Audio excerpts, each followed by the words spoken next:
Hi everyone and welcome to my old YouTube studio. That is it. Today is the last day, not only in this YouTube studio, today is also my last day in Taipei.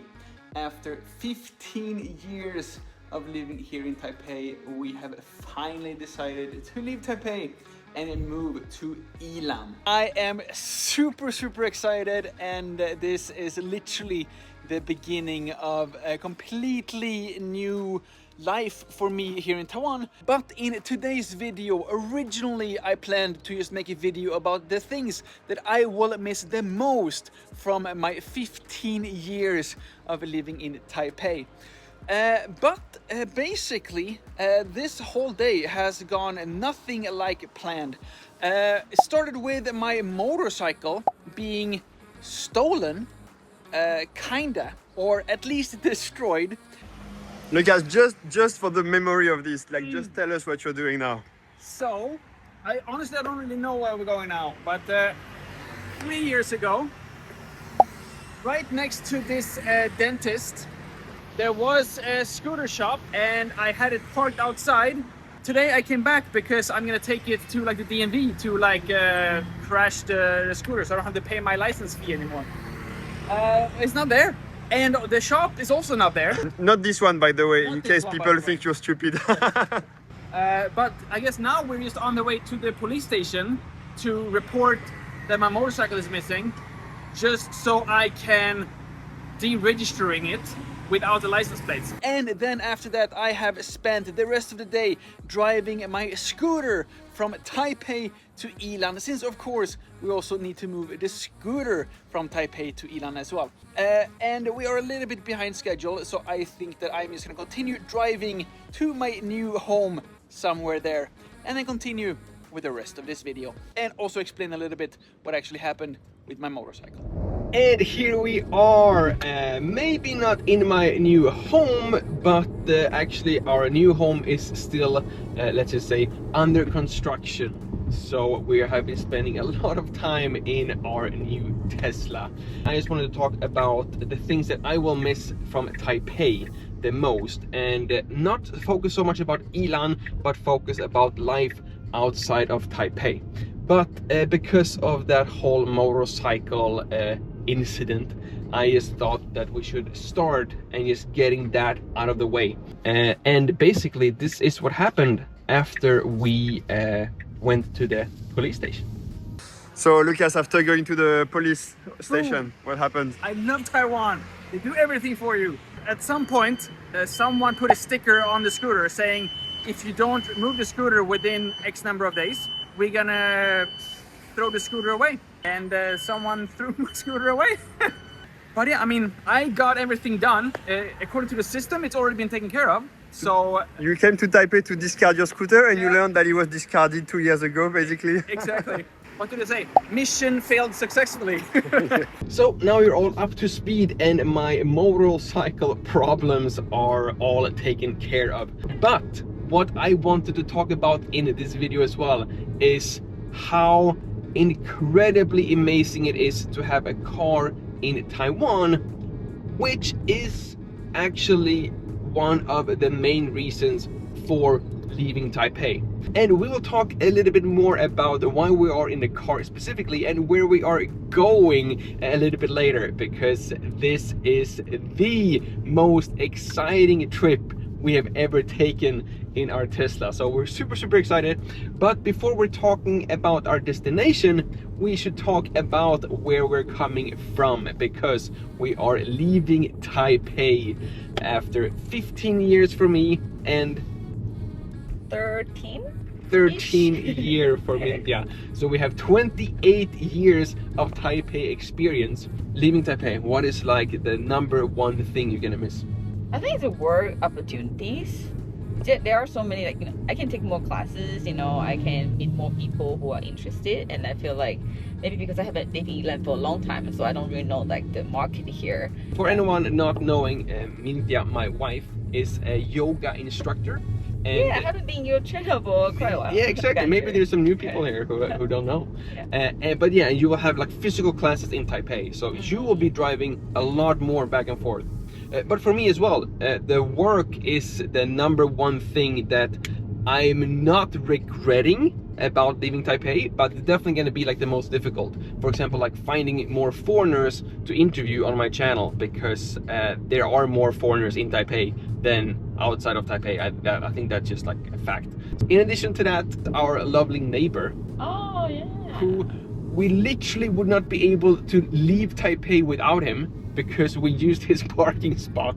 Yeah, because Bill Danley would live in the alley, right? So it's like so hard to park. Yeah, like, oh my goodness.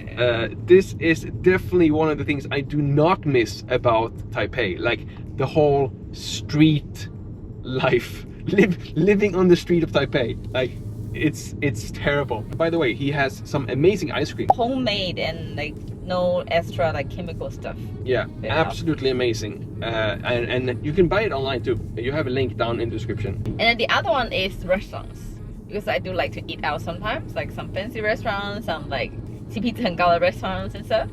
And like before, we can just like, 老公，我今天想要吃意式, and then I have so many to save in my maps, and then we can just go and so many options. But yeah, I guess I just need to discover new places in Yilan. It's actually very different, I feel. Like so many new places open, and do feel there are more young people in Yilan nowadays.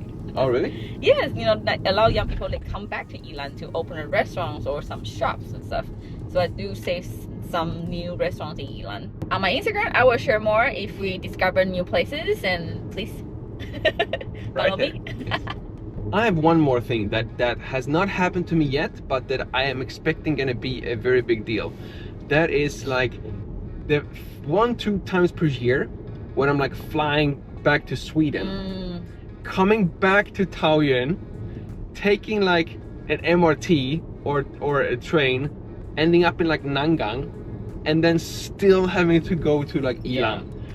That's gonna suck so bad. I think that's gonna be like the individually worst part of not living like in Taipei, but it's only gonna happen like once or twice per year, so I don't really think it's gonna be that big of a deal overall. And now we have a car too, so I'm just gonna call her, hey wife, hey, here's my flight information, come and pick me up. Stand with this sign and say, 我会说我帮你付1500，你就寄回来。Cab or something.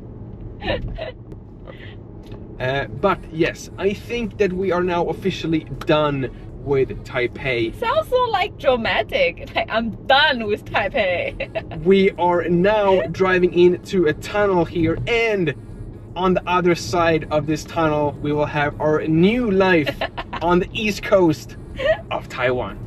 And on the other side of that tunnel we found one of maybe the most unique Starbuckses. But before me and my wife go in and have an absolutely amazing cup of coffee, I also wanted to show you my new YouTube studio here in Taiwan. As I've explained in some previous videos already, this Tesla is now my mobile YouTube studio, which not only makes it possible for me to discover so many new places here in Taiwan that I've never been to. For example, this Starbucks shipping container that we have just behind me. But hopefully I'll also be able to talk and interview more foreigners that I found along the way on all of these not so well traveled paths all around Taiwan. But a YouTube studio is nothing without some YouTube cameras and camera equipment as well, and that is why I'm extremely grateful that my friends over at GoPro and Changsen has decided to support my channel tremendously this year, not only sending me one of their GoPro Hero Black Creator Editions, but actually 2, since I am also recording with one right now, as well as a 360 GoPro Max 2. This is what makes it possible for me to turn this Tesla into literally a mobile YouTube studio with multiple cameras, as well as dedicated microphones and also lights, which I do not recommend to have on while you're actually driving the car because they're very, very bright. And with the GoPro Max 2, we can literally capture everything, that even things that we don't even see as we're driving, we could then, when we're editing the videos, go back and see some absolutely amazing scenery here in Taiwan. Super easy to use, even if you have no 360 experience before. It comes with an app that literally guides you through every single thing, and it's super easy to literally within minutes start creating your own 360 degrees memories. If you are a little bit more interested in cameras and you are curious about the different specs, the different like video recording modes, you have all the information you could possibly need right here. But if you have no idea what this means, one thing that I think that you would absolutely love using this entire GoPro system is the new, at least for myself, magnet quick release mounts, which makes it ridiculously easy and super fast to switch if you have, for example, both the GoPro Hero 13 and the GoPro Max 2. In addition to this amazing quick mount, we also have tons of other super helpful accessories. For example, the dual battery chargers, which is an absolute godsend if you are either a full-time YouTuber like myself, or if you do have a tendency of maybe just recording a little bit too much, just to make sure that you don't miss a single moment. Oh, now it looks like my wife is done here at the nearby Poya, so we're gonna continue with the rest of this video, talk about our new life outside of Taipei. But if you have any more questions regarding any of these GoPro products, or if you just want some more information, you of course have a link down in the description below, and you also have some great promotions happening now as well. And just know that for the remaining of this entire Honda video series, and most likely every single piece of a video you will see from inside of the car has been with either the GoPro Hero 13 or the 360 GoPro Max 2. The reason for why we're doing this Honda right now is to have a symbolic new chapter in our Taiwan book. When we're coming back on this trip through Taipei and back to Yilan, there will be a new chapter and we will leave Taipei behind us. At least that was the plan, but you told me that you still had a few things about Taipei that you wanted to say. That yeah, it was very stressful. Right.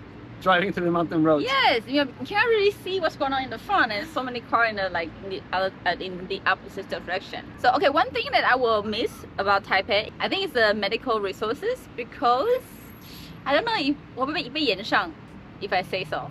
Like, I think medical resources is much better in Taipei than Yilan. I mean, it's a capital, right? So it should be. And like, we have been going to like facility center, and I mean, the inconvenience is because we still need to go, and it depends on the cycle, right? So we don't really know when we need to go. It might be like twice a month or every other week or something like that, and that is very inconvenient to you know, to live in Yilan and have to go to Taipei like that for that.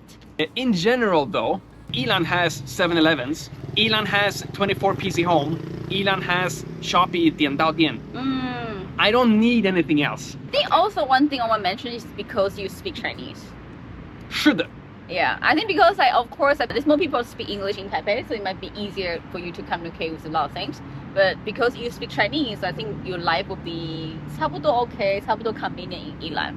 And one thing I actually realized, I think it's quite funny. We walk on the street and I can see a kid or someone say, "Oh, 外国人." I think it's very funny. Yeah. But in Taipei, it don't really happen like that, right, anymore. 3 days from now, we are gonna be done with this Honda. We're gonna arrive to Yilan and never look back to Taipei again. No, I need to go back to Taipei. I need to work. What are you most excited about to living, not necessarily in Yilan, but outside of Taipei? I think buying a house, because I feel like we definitely cannot afford buying a house in Taipei. That's why we want to move in the first place. To be honest, we cannot afford a house outside of Taipei either, to be honest. But I mean, for the same, at least for the same price, we can get a much bigger place. No. Yeah. So that's why we want to move. It's to like the first place. The difference really is like in Taipei there will be a place to stay, but in Yilan or outside of Taipei it will be a home. Yeah. And I think that's like, I mean, that's what life is about, right? Like, at least for myself, it's like finding a home somewhere in the world. And I talked about this previously, like through my 8 years on YouTube. I have never felt like home in Taiwan, but honestly, like officially I've lived in Yilan for like 3 days, but I can really see myself finding a home in Yilan. It was just that I was missing that home aspect, as in like a standalone house, not like an apartment 3rd floor sharing with like 8 different neighbors. I think because we both grew up in the countryside. Living in an apartment, I feel like we don't feel like home because of that reason. It's how we grew up. Yeah, yeah. And one other thing that has completely changed not only my life of Taiwan, but also like my view of Taiwan, how I see Taiwan, is that we now have a car. And as we're recording this, we've had the car for 2 months. Yeah. I dare to say it has been like my best 2 months in Taiwan. Other than, of course, when we just got married last year. I never forgot about that. I think I want to share like the backstory of why we want to leave Taipei. I think the trigger was the rent, because we are renting an apartment, and you know, Taipei landlord. Now we can share the truth because we're not under the contract anymore. No, I mean, like, and they're not wrong. It's very common. Like, you know, they will raise the rent and stuff. Before Minthia starts sharing what I think she's about to share, I have 100% respect for my Taipei landlord. Nothing illegal, nothing shady. Yeah. I would have done exactly the same thing in her position or his position, I think. Please continue. No, I don't want. I mean, I'm not saying anything bad. It's very common. Yeah, no, 100%. It's so 100%. common in Taiwan. But this is a massive reason for why we decided to leave Taipei. Yes, this is a trigger, I would say. I feel like Yeah. we will leave Taipei for some point, but maybe not this soon. But because this trigger make us think like, you know, what should we do? Because we want to have kids in the future. We don't want to have we don't want to stuck in the kind of position that we got pregnant and then we have a kid and then we have to move. We don't want to live it in this kind of like uncertainty life anymore. And we really love our apartment. We don't want to move somewhere else. I think that was the thing. Yeah, should also say that like she wanted to raise the rent a lot from like 1 month to another. So that just made us very uncertain about like the future, and it was not sustainable for us to stay at that place with the rent that she had in mind. Basically, the price is that you can get a very similar house plus a car in Yilan compared to having only an apartment in Taipei. That's like the math that we're dealing with. So yeah, there we have all the information about why we actually ended up leaving Taipei. But I also want you to understand my point of view now. I don't really feel like I am living in Yilan. That's not like my mindset. My mindset right now is that I am living outside of Taipei with a car. So entire rest of Taiwan now feels like my home. I don't know if that makes sense either, but it made sense in my head. So right now I think that we need to continue this Huandao. We ran into some issues already. Today is officially like day 1. We only made it to Hualien from Yilan. There has been a lot of late nights. We decided to sleep in. Yeah, because we need to be driving. I don't want to be driving Huandao or any distance for that matter with only like a few hours of sleep. So we had to prioritize some sleep, starting a little bit late, only making it here to Hualien, but we're actually going to be driving down to Taitung, and then we will see where we end up. We haven't booked anything, which again is like one of my absolute favorite things about traveling in Taiwan. You basically don't need to book anything until like you're knocking on the door asking like, hey, can I sleep here tonight? But yeah, we are also going to record multiple videos during this trip as well. So if that is something that you want to see, please remember to subscribe to this channel and also like this video and hit that notification bell so you do get updated when these other Huandao videos come out as well. Thank you all so much for watching. My name is Lukas. Starts with L as in like, ends with S as in subscribe. Please do both, and see you all in the next one.